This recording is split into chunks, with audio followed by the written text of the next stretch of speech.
I turned in my final manuscript for the book, and 3 days later, he passed away very unexpectedly. So I was having horrible acid reflux in my throat for years, numbness and tingling in my limbs, gut issues, dizziness. This sense of hypervigilance is a really key part of the fawn response, where we're constantly hyper aware of what's happening externally, monitoring your parents' moods. Are they happy? Did I upset them? And when that happens again and again, it forms the belief of I am bad. Meg, many of the people who follow our channel were raised by emotionally immature parents. How connected is the absence of a rich emotional connection with our parents to struggling with people-pleasing tendencies later in life? Very connected. I mean, I think for a child, that emotional connection and that safety that we have with our caregivers is our whole world. And so in any instance, I think with the fawn response, when we learn, however that looks, when we learn that we need to be perfect to be loved, we need to be good, we need to be, easy and helpful in order to maintain love and safety, that that we also need to work really hard to be loved. And I think that comes up with emotional neglect of, I need to earn it. I need to earn love in some way. We learn that we need to try really hard. We can't just be loved as we are. We need to work for it. And yeah, when we learn that again and again, it certainly forms quite a strong belief over time. The story of your relationship to your father runs really beautifully throughout your book. Would you mind sharing a little bit about your childhood with him, and then how who he was as a parent ultimately led you to this work? Yeah, thank you for saying that. I appreciate it. I talk in the book about how it's complex, and I think it always is. I think when we're doing this healing work, this perfectionistic, all or nothing voice wants to decide, was it all good or was it all bad? And it's always more nuanced than that. And so I write about how, growing up, I felt, and often consciously thought this as a child, that he was two people. He was my best friend, and he was so funny and hilarious and creative, and he was also really scary at the same time, and he could flip moods really quickly. And he also struggled with addiction throughout my whole life, and that was really hard and confusing to navigate. And so just honoring that complexity of the relationship was really important, that both things can be true. Those loving moments and sweet moments can be true, and the hard ones can be true as well. And I talk a lot in the book about sort of this subcategory of grief that I don't think is discussed as much. I think we often hear about grief when someone has passed away, but there's another form of grief of kind of grieving what won't ever change, grieving a relationship of someone who's alive and well, and grieving what won't ever be. And that is a really important step in this healing process. We can't just skip to compassion or skip to acceptance without first acknowledging the longing that's beneath that. So writing about my relationship with my dad was really hard, and also very healing. What was the most confusing was I turned in my final manuscript for the book, and 3 days later, he passed away very unexpectedly due to health-related reasons. And that was really confusing, because in the book, I talk a lot about grieving my mom, who she started showing symptoms of Alzheimer's when I was 19. She was 59. And so I talk a lot about her mortality in conjunction with grieving the relationship that I had with my dad. But that he passed first was so confusing to me and a lot to process. But I think it just shows the complexity of grief and the layers of grief. And I feel grateful that when I started writing the book, I told him about it, and I said to him, that I was gonna have to, acknowledge some parts of my life and our relationship in order for me to properly write the book. And he was really supportive about it. And like I said, I was really careful about what I was sharing. There's a lot I don't say and a lot of things I don't share, but it felt really healing to write about it and to also connect with other people on those emotions as they were reading the book. So I feel grateful for the process of it. How do you think that type of hot-cold relationship impacts a child, and what should we look for as adults if we grew up with this kind of like two-sided parent? Yeah, in the book, I talk a lot about different dynamics that sort of create this need to fawn. And I think that hot, cold relationship is a really common one. It doesn't have to be true for you. You can resonate with the fawn response and not have had that be your experience. But for me personally, and what I witness in my clinical work is this constant monitoring your parents' moods. Are they happy? Did I upset them? Are they gonna snap into a bad mood? This sense of hypervigilance is a really key part of the fawn response, where we're constantly hyper aware of what's happening externally. And then we course correct. We're perfect, we're funny, we're good, we're easy, so that we can try to control the behaviors and the moods of our caregiver. When this is happening again and again and again, we learn that people's moods are my responsibility. It's my responsibility to keep people happy. When someone's in a bad mood, it's my fault and I need to fix it. And we learn to take on a lot of responsibility for reactions and behaviors when realistically those things are not in our control. So as adults, we carry that sense of responsibility with us, where that hypervigilance growing up, and for my clients, for me, was really useful. Like it was a really helpful thing.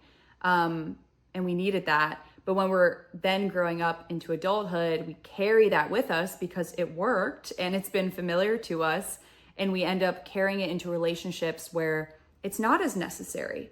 So we may end up overthinking social interactions with our best friend, or wondering if our loving partner is mad at us, noticing the ways in which, how was this helpful? How has this been helpful? And when am I carrying it into situations and relationships where it may not be as needed?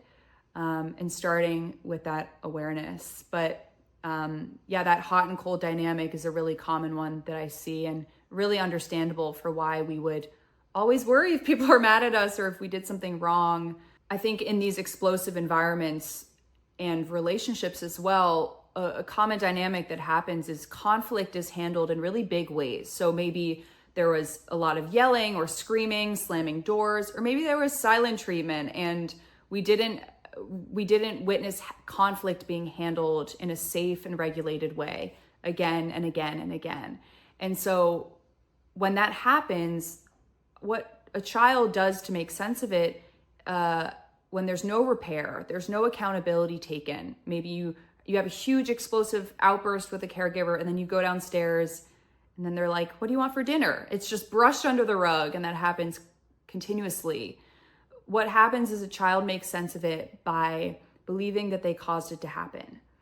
It goes from, I did something to make dad upset, or I did something to make my mom upset, I did something bad. And when that happens again and again, it forms the belief of I am bad. It goes from guilt to shame. And so we end up as adults carrying that with us. And that manifests in a few ways: feeling like we're bad at our core, feeling like something is wrong with us, feeling like, oh, what if I'm actually a horrible person and I've just fooled everyone into liking me because we didn't witness that coming back together. And so we learn to internalize something must be so wrong with me to make people so unhappy. And we also learn to fear conflict. And so we end up avoiding it at all costs. And that's because we form this belief that, okay, as adults, if I get into a conflict with someone, the relationship is over. It's ruined. There's no going back from it, because we didn't witness that repair. We didn't witness that we can be in conflict with someone and we come back together So we learn that conflict means I'll be abandoned. And so we learn to avoid it at all costs. Can you talk a little bit about the physical symptoms that you experienced as a result of your people-pleasing and self-suppression, and then what that taught you about how our mind affects our health? Yeah, absolutely. And I didn't realize this at the time. And I think, you know, this was my experience and my understanding of how my unprocessed emotions and trauma were manifesting in my body. And know that when I'm saying this, you know, this may not be the case for you, or it may just be a sliver of your experience. So it's not to say, you know, people pleasing equals this, but just that it contributes to our body. And that I think there's a few aspects of it.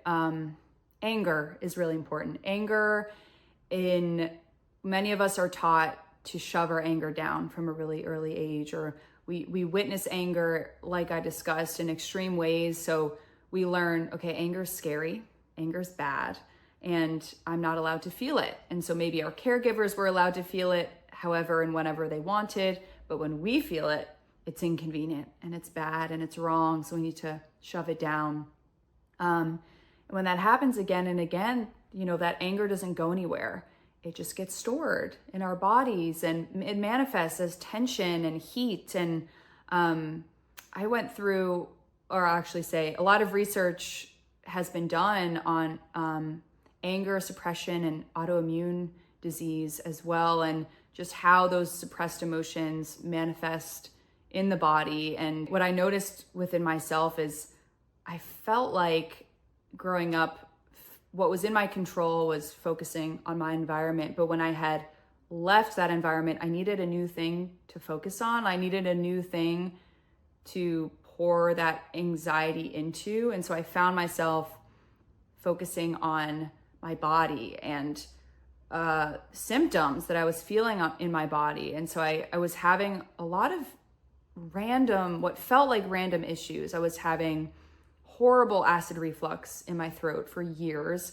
I was having numbness and tingling in my limbs, gut issues, dizziness. It just felt like any time something would resolve, another thing would pop up. And it created this cycle of anxiety for me where I was, just so anxious about these symptoms, and then what's wrong with me, what's going on with me, and then it would cause more, and it would just contribute to the tension. And I really feel like when I look back on that time, this belief of something is wrong with me was just changing forms of, if I grew up believing something was wrong with me, or that something is inherently bad or whatever it may be, it was now manifesting in my body. Something's always wrong with me. Something needs to be fixed. And it's interesting to look back on, because I really feel like my body started to heal and the symptoms started to subside very slowly and over time once I started to deepen my breath and relax my body and soften my body and look inward and process that anger and resentment and grief that was stored in my body but hadn't been looked at for years. And so again, this isn't to say that that will be the case for everyone, but that was certainly the case for me. And when I now look back on that time, I think, oh my gosh, of course, I was so confused and hurt and angry and grieving. And my body was speaking to me. You write in the book that throughout history, women have always had to be people pleasers in order to survive. How can women in particular free themselves from the people-pleasing tendencies while also living in a world that often still requires it for safety and self-protection? Yeah, I felt so important to acknowledge not just the childhood dynamics of the fawn response, but also the societal, the cultural elements of it as well. And I think we all can fawn, whatever identity you hold, whether you're a woman, whether you're a person of color, whether you are neurodivergent and you're needing to mask yourself to fit in. And men too, men fawn in I think different ways, needing to fit in with a fit into the hyper masculine expectation and shove emotions down or change yourself to belong. And so I think for women in particular, fawning tends to just be more active. It's more of the self-neglect is more noticeable. No worries if not, and over apologizing and overextending ourselves. I think women feel a lot of expectation to be humble and to diminish ourselves. We appease by hiding parts of ourselves and morphing and contorting our opinions and preferences to match whatever the other person wants just so we're easy. And I think women especially were told that from such a young age. Oh, you're such a good girl. You're so easy. And then we grow up and it's still reinforced. And I think the fawn response, it's the only threat response that we're not punished for. If you were fighting, flighting, or freezing at work, there would probably be some repercussion, but fawning, we're applauded for it. We get promotions for it. And so this is really important to say that whatever identity you hold, sometimes we need to fawn, whether it's for safety, whether it's to get a paycheck, to survive in the systems that we live in. But when we're fawning all the time, that's when it becomes exhausting. And so I think first step is noticing, when am I fawning in relationships and situations that I don't need to be? When am I fawning in situations where I'm actually safe, like with a loving partner or with my best friend or with a work colleague that's really safe? In the book, I also talk about this practice of leaning back. And we're not leaving the room. We're not being passive. We're leaning back. We're slowing down. We're releasing urgency so that we can see the situation more clearly. So for example, if you get a text message from a friend and you feel this need to immediately respond so that they don't get upset or you don't disappoint them, putting your phone down for a second. Do I need to respond right now, or can I finish what I was doing and respond when it works for me? So it's this very subtle shift. It's an internal shift of releasing that urgency. And it's also important to acknowledge the fawn response makes us really hyper tuned, right, to what other people are needing and feeling and thinking and wanting.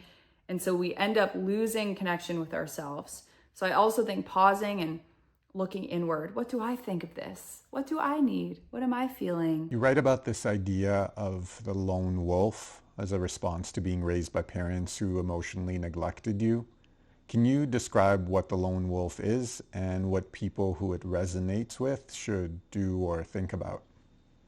Yeah, I love talking about the lone wolf because it feels a little different from the other archetypes I have in the book. I have 6 different archetypes. I have the performer, the peacekeeper, the perfectionist, the caretaker, the chameleon, and the lone wolf. And I think of the lone wolf as being a little different from the other 5, in that the other 5 tend to be a bit more anxious attachment-esque, where they're leaning in a lot more, they're doing more to be loved. And people, you might be a little surprised to see the lone wolf as an archetype of fawning because it seems more avoidant. It's more pulling back and being in isolation. And so the lone wolf really, when there's conflict, when there's any tension, when the lone wolf is in distress, pulls away and finds safety through being alone. And the reason why this falls, in my mind, under the fawn response is because the thread is still there of I'm not allowed to have needs. But the lone wolf addresses that through disappearing. And so my needs don't matter. I'm not allowed to have them, but it's so much safer to be alone than to risk asking for help and being let down again. And so the lone wolf often learns this through emotional neglect because they were let down. They didn't have parents that felt known by. They didn't feel supported or guided by their parents. And so they learn to be hyper independent and to handle everything on their own. And so they learn when I'm sad, when I'm in distress, when I'm having issues, when I have needs, I'm not allowed to show that. I I can only show myself when I'm perfect. I can only show myself when I'm on, and when I'm feeling something, quote, bad, I need to isolate. So the lone wolf really finds safety through intense solitude. But I think what's important to distinguish is this isn't to say solitude is bad. It's really important actually for introspection and for growth.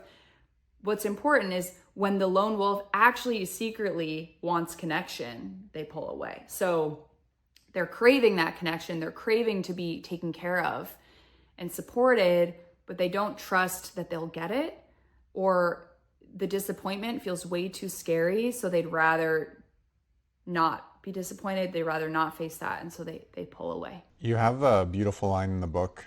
It says, "I miss my mom, I think to myself, even when she's sitting next to me." And then you write, "I'm angry at him," yes, speaking of your dad, "but I'm angry at her in a different way." What can you say about this feeling of loneliness even when you're physically with your parent, and the type of anger that it breeds?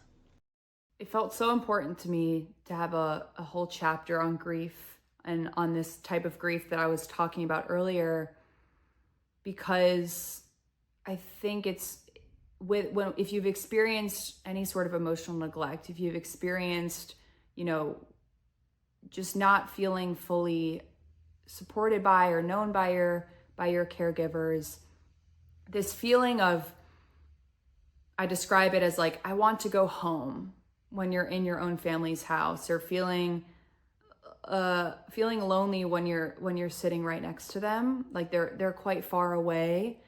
And it's such a specific feeling, but it also feels quite vague, of like, it's just kind of this emptiness. It's this need that is never being fully met.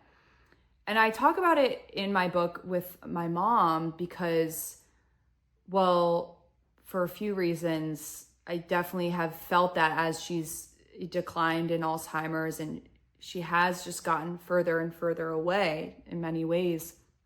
But even before that, like the excerpt you read was from when I was in middle school. So this was before she was showing symptoms. But I think as a way for her to cope through my dad's volatility, she coped through more of a freeze response and more of dissociation. And she always just felt quite far away from me.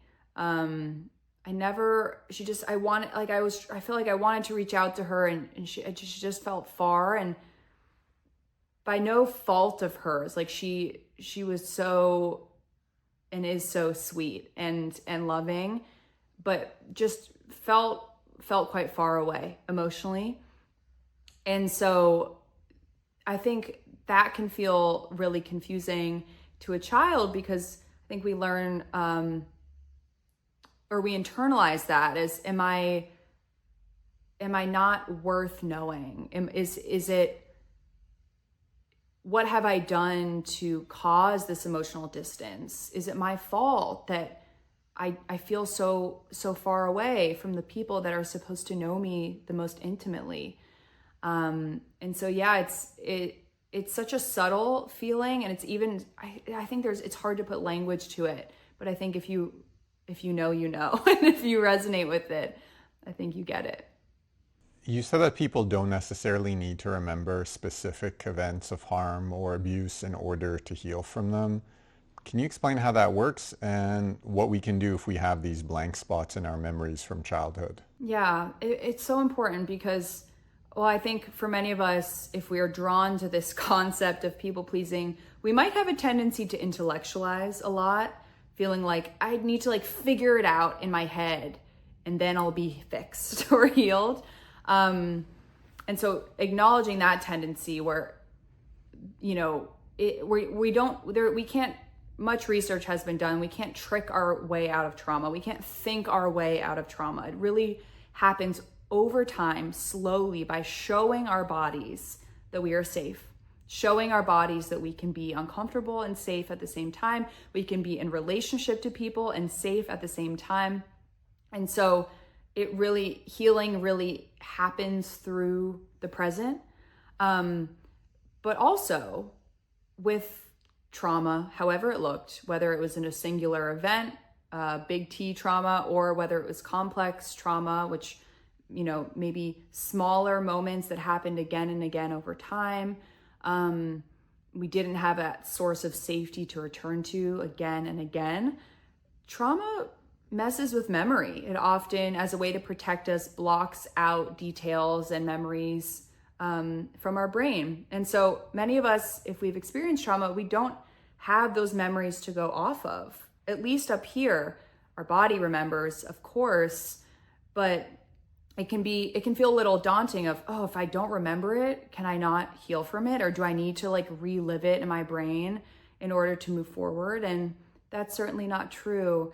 And because our bodies remember, because our bodies know, we can really use what we're feeling in this present moment as a blueprint for maybe what we were feeling then, and as a way to move forward. What's so important is when we're healing from trauma, our body thinks we're in the past. Our body is reacting from a place of past trauma and is almost frozen in time in that place or in that time period. And so using presence in a grounded, safe, and anchored way to heal is so empowering, because if our body thinks we're in the past, by coming into the present, we're saying to our body, we're not there. We're here right now. If we were actually in danger, truly in danger in this moment, we wouldn't have time to take 3 deep breaths. We wouldn't have time to look around and observe everything in our environment in a slow and safe way. And so this is why I love using mindfulness in my clinical work and blending it with trauma-informed care, because trauma is about the past and mindfulness is about the present, and that we can use both of those things in relationship to each other to move forward, I think is such a beautiful thing. In your experience, can parents who are emotionally immature, absent, or abusive actually change? And if so, how often does that actually happen? Can we save our parents? I think it's nuanced. Healing with any of us starts with awareness, and I don't think we are fixed people, but there has to certainly be a level of self-awareness and also willingness and humility to want to be able to change. Adult children would be so willing to overlook so many things in order to have a relationship with their adult parent. I think what ends up happening is when the adult parent hears that and they keep repeating the pattern now. It's not that it was happening then, but it's that they're still doing it now. And so I've also witnessed adult parents being open to listening and having that conversation and understanding each other, and having a closer relationship in adulthood. It just takes two. It takes both people to be open, compassionate, respectful listeners, being willing to understand each other and to take accountability and to be open to repair. I think the danger comes though when we take on this responsibility to change someone. And this can be with parents, this can be with partners, it can be with friends. When we think that and this is very Fawn response-esque, if I'm just good enough, if I'm just try harder, if I'm just better, then they'll change, and then they'll be the parent or the partner or the friend that I need. And that is where a lot of grief work, I think, comes in, of grieving, okay, I can't change them. I can't fix them. I can communicate what I'm feeling, but I can't actually make them change. And so I often talk about how when we practice this honest, clear communication, in some relationships, it'll lead to more closeness. If the other person, maybe in this situation, it's the parent, is willing to listen and also wants that closeness, that discomfort of that conversation can lead to closeness. And if it can't lead to closeness because the other person is defensive or they're not willing to listen or whatever that means, on the other side of that, If it's not closeness, it's clarity. Clarity around what you can expect from the other person, clarity around maybe what needs to be grieved, what expectations need to be released around the other person. And so either way, there's something. When the other person can't change, when the other person won't change, rather, at the very least, what we can do is validate our own experiences within ourselves. I'm allowed to feel angry. I'm allowed to be grieving right now. And this person may not change. They may change, they may not change. But if they do, that's not in my control. And that's a lot. That's a lot to process. What are some red flags in romantic relationships that there are unhealthy people-pleasing dynamics happening? If what we learned growing up was I need to work really hard to be loved, many of us are unconsciously, keyword unconsciously, drawn to relationships that feel like home, that remind us of that, where we needed to take care of the other person all the time. We needed to prove ourselves all the time or be perfect. And so we may unconsciously, this is called trauma reenactment, where we are almost recreating that relationship, that early relationship dynamic with our caregivers, so that this time we can win. And this time we can be good enough, and it will fix the wounds, the core wounds that we're feeling. If there's not space for you to be yourself, if you feel this, you're on edge with the other person, if you feel like you need to conceal parts of you, that's something to notice of, do you feel like you can only be perfect in front of them? Are they quite critical of you and you're only allowed to show them the good parts? You're not able to fully relax into the relationship. That's always, I think, a sign from the body if you're sort of on guard a lot of the time.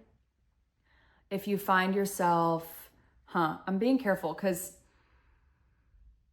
I think in some it's tricky because in some relationships, those people-pleasing tendencies are coming up because it's not a safe relationship. And in other instances, the people-pleasing tendencies are coming up even though it is a safe relationship, but we're just reacting from an old place. So it's important to distinguish that. Like, just because you're feeling those people-pleasing tendencies, that doesn't mean they're needed. And only you can know that difference of, am I people-pleasing because this relationship is unsteady and unsafe and I'm doing so out of genuine safety? Or is it simply because it's a familiar pattern to me, but this person's actually really safe and lovely and I want to be with them? So distinguishing between those two things is really important. And again, only you can really know that, of that level of safety that you feel in the relationship. Am I drawn to this person because they feel truly safe to me? Or am I drawn to them because they remind me of past dynamics? They feel familiar to me rather than safe. I think another really common dynamic that comes up with people pleasing in a relationship, whether it's needed or not, is reassurance seeking. And what that can look like is, are you mad at me? Do you still love me? Do you think I'm pretty? It's these questions that are really revolve around content. It's and then the person might say, no, I'm not mad at you, or yes, I still love you. Yes, you're pretty. And then we feel this, okay, good. And we feel relieved for a second, but then that anxiety comes back because we didn't actually get to the root of it. And so in the book, I talk about the difference between reassurance versus validation, where validation it's an opening into a conversation. It's a slowness with what's going on. So maybe if instead of, are you mad at me? The validation version of that would be, hey, I'm feeling kind of distant from you. We haven't had quality one-on-one time in a while. And I'm wondering if we can just have some time to be with each other and to talk about it. That's getting to perhaps the same feeling, but in a much more grounded, slow, and open way.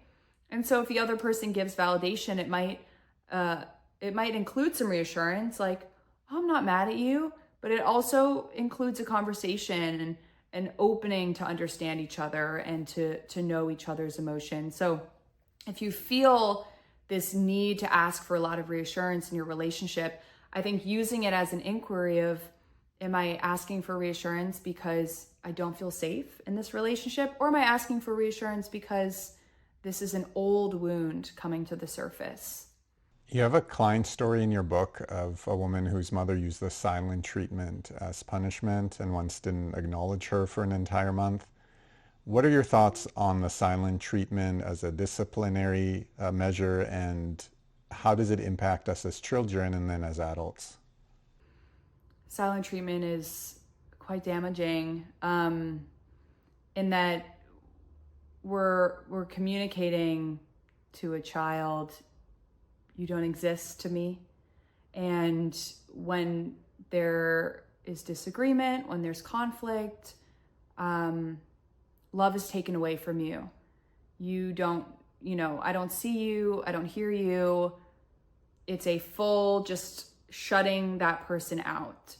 And often the way that silent treatment resolves is the child is being super, super over accommodating to the parent. Oh, look, I did this for you. I did this for you. I did this for you. Are you happy with me now? Or maybe it just ends out of necessity.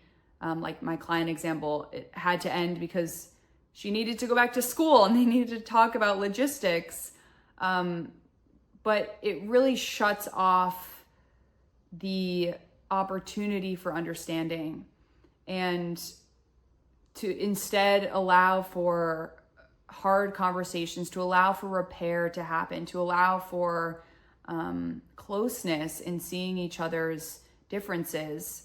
And, it's really important to be clear. We're not expecting perfection out of a parent or a child or anyone. We're all going to say things reactively sometimes. We're all going to say things we don't mean, or maybe we give the silent treatment or we slam a door. And then while we're doing it, we're like, oh, this isn't feeling good. I don't want to do this.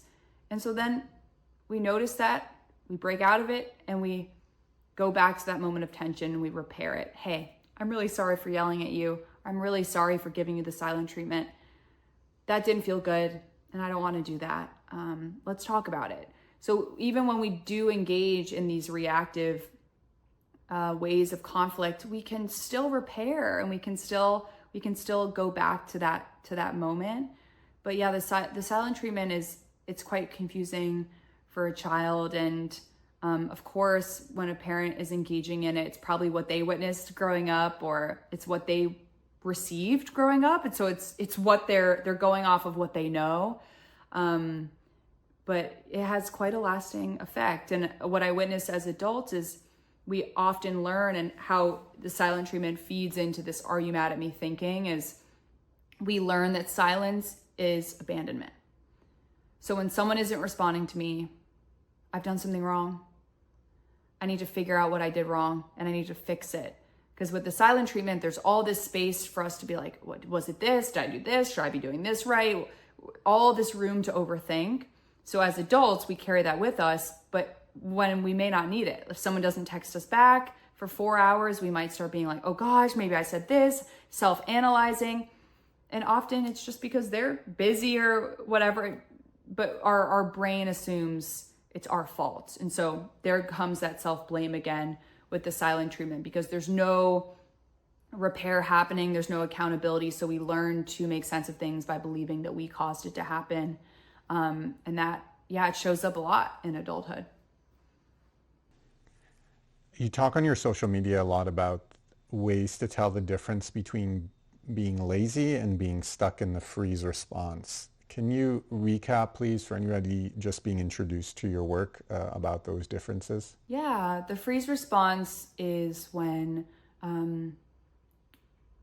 I think of the freeze response as if we aren't able to physically leave, we do kind of the second best thing by mentally leaving, whether through numbing or dissociation, daydreaming, fantasizing. And it's often when our body is being so overwhelmed with information or to-dos or emotions, so it's too much. So we preserve our energy by kind of checking out, and that can manifest in our daily life as maybe what society would think of as lazy, of having a hard time getting things done, not being able to make decisions, wanting to do something but feeling like I just can't do it, scrolling on social media and wanting to stop but just feeling like you can't put your phone down. That desire is there, that intent to do something is there, but that there's this disconnect. I want to do it, but my body won't let me. I won't let myself move forward. What has led to this response? What overwhelm has accumulated to get to this point in the nervous system where it has to shut down? And so I don't really think calling ourselves lazy is necessarily ever helpful by any means, but instead maybe viewing it as, okay, where's the disconnect? What do I want to be doing? And what is my body allowing me to do? And I think either way, whether you think you're lazy or whether you think you're in a freeze response, the approach is the same, which is, first of all, noticing that that's happening, noticing that that freeze, that numbness is occurring in the body, and having some softness with yourself. It's okay. This is what's here. This is what's happening. And focusing on taking really, really small steps, because the freeze response is rooted in an overwhelm. There's an overwhelm of information. There's excess information, and so the body is shutting down. It's so important to take the tiniest micro step to start so that we can show the body, okay, I can take a step and still be safe and not be overloaded with more information. And so that really is taking the smallest step you can possibly think of. Like if you're needing to send an email that you've been procrastinating on, the task wouldn't be send the email. The task would be get out your laptop. Okay, and now can you open the laptop? And it might feel so silly to walk yourself through these things, but if you're familiar with the freeze response, you are familiar with that feeling of even the smallest tasks can feel quite daunting. If you grew up pleasing a critical, controlling, or emotionally immature caregiver, their needs probably left little space for you to explore what you love to do. If you learned from an early age that your job was to make everyone else happy, if you learned that doing what made you happy made other people upset, and that felt unsafe, you likely shoved some of your interests aside and did whatever your caregivers wanted you to do. If you continue with this pattern, you might never get the chance to meet yourself. No matter what age you are, it's never too late to reestablish a relationship with your true self.